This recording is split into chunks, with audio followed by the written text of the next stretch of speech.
মন্ত্ৰী সোণোৱাল ডাঙৰীয়াই 1 মিনিটতে পালে সোণোৱাল ডাঙৰীয়াই ৰাকেশ পালক ফোন কৰিলে যে গধূলি আপোনাৰ ঘৰলৈকে পুলিচ আহিব দিনটো ঠিক ঠাক কৰি থৈ দিয়ক পুলিচ আহি একোৱে নাপালেহেঁতেন কিন্তু ভাৰতীয় জনতা পাৰ্টিৰ চৰকাৰখনে সাহসী সিদ্ধান্ত ললে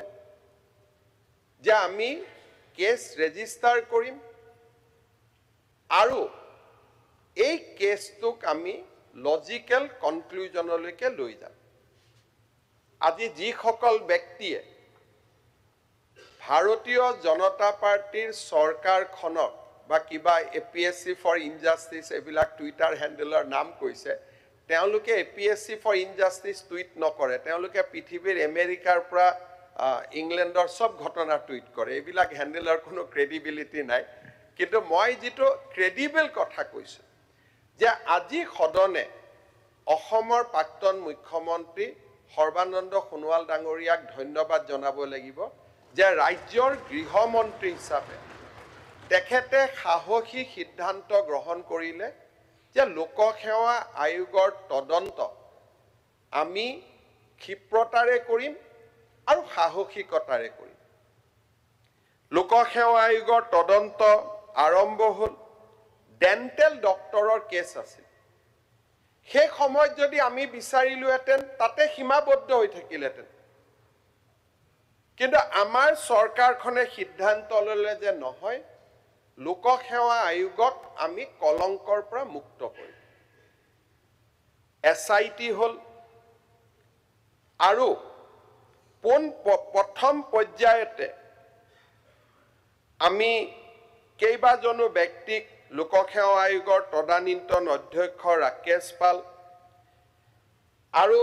তেখেতৰ লগত সেই সময়ত জড়িত কেইবাজনো মেম্বাৰ পবিত্ৰ কৈবত্ৰ ডক্টৰ বসন্ত দলে আব্বাছ আলী আহমেদ সৈয়দ মুছাৰফ হুছেইন মামুল আলী চৌধুৰী এই ধৰণে ডক্টৰ সামেদুৰ ৰহমান প্ৰথমবাৰৰ বাবে ভাৰতবৰ্ষৰ ইতিহাসত লোকসেৱা আয়োগৰ অধ্যক্ষ আৰু মেম্বাৰসকলক গ্ৰেপ্তাৰ কৰা হয় ইয়াৰ আগলৈকে ভাৰতবৰ্ষত কোনো উদাহৰণে নাই যে APSC বা পাব্লিক সাৰ্ভিস কমিশনৰ চেয়াৰম্যান আৰু মেম্বাৰক এই ধৰণে গ্ৰেপ্তাৰ কৰা This is the first example in the contemporary Indian history আৰু ইমান ডাঙৰ সাহসী সিদ্ধান্ত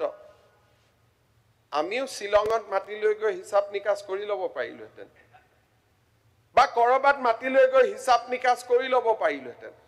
কিন্তু আমি সিদ্ধান্ত লৈছিলো যে নহয় আমি এক্সেম্পলাৰী একচন লম লোকসেৱা আয়োগৰ অধ্যক্ষক আইন মতে আমি ডিল কৰিম গ্ৰেপ্তাৰ কৰিম মেম্বাৰসকলক ডিল কৰিম আৰু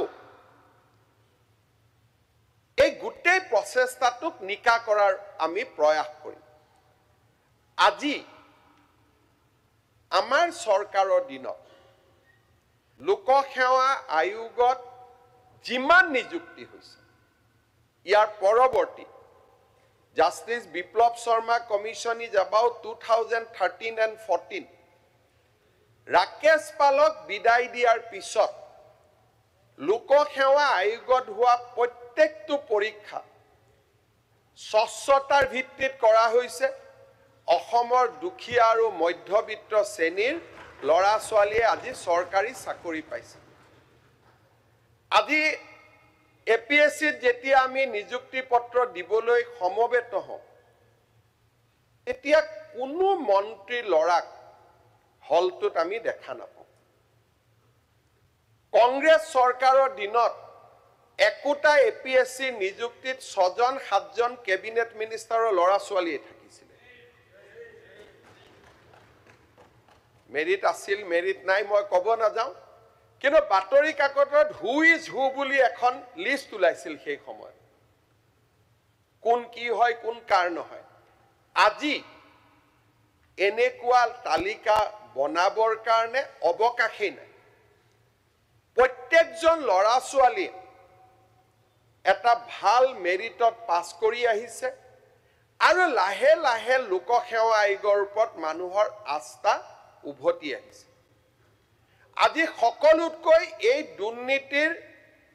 কিমান তদন্ত হৈছে তদন্ত হোৱা নাই সেই বিষয়টোলৈকে যোৱাৰ আগতে মই কওঁ যে এই দুৰ্নীতিয়ে অসমৰ ভৱিষ্যত প্ৰজন্মক এটা অন্তত দি থৈ গ'ল যে আজিৰে পৰা আৰু এপিএছচিত কেতিয়াও দুৰ্নীতি হ'ব নোৱাৰে this is the biggest achievement আৰু এপিএছচিয়ে নহয় আজি তৃতীয় চতুৰ্থ শ্ৰেণীৰ চাকৰিলৈকে আমি সম্পূৰ্ণ স্বচ্ছতা আজি অসমৰ চৰকাৰী চাকৰি অসমৰ দুখীয়া দৰিদ্ৰ মধ্যবিত্ত সমাজৰ বাবে উপলব্ধ হ'ব পাৰিছে কোনেও তামোল এখন খোৱাৰো তাত অৱকাশ নাই সম্পূৰ্ণভাৱে স্বচ্ছতাৰ ভিত্তিত আজি চৰকাৰী চাকৰি পাব পৰা হৈছে মাননীয় অধ্যক্ষ মহোদয় প্ৰাক্তন মুখ্যমন্ত্ৰী তৰুণ গগৈ ডাঙৰীয়া আজি ইয়াত নিজক ডিফেন্ড কৰাৰ বাবে উপস্থিত নাই সেইবাবে আমি এনেকুৱা কথা কোৱাৰ প্ৰয়োজন নাই যি কথা তেখেতে ইয়াত ডিফেন্ড কৰিব নোৱাৰে কিন্তু যিখিনি কথা আউট অফ ৰেকৰ্ডছ হয় যি ফাইলত লিখা থাকে যি স্পষ্টভাৱে যিকোনো পৰ্যায়ত তাক পৰীক্ষা কৰিব পাৰি এই গোটেই কেলেংকাৰীৰ লগত জড়িত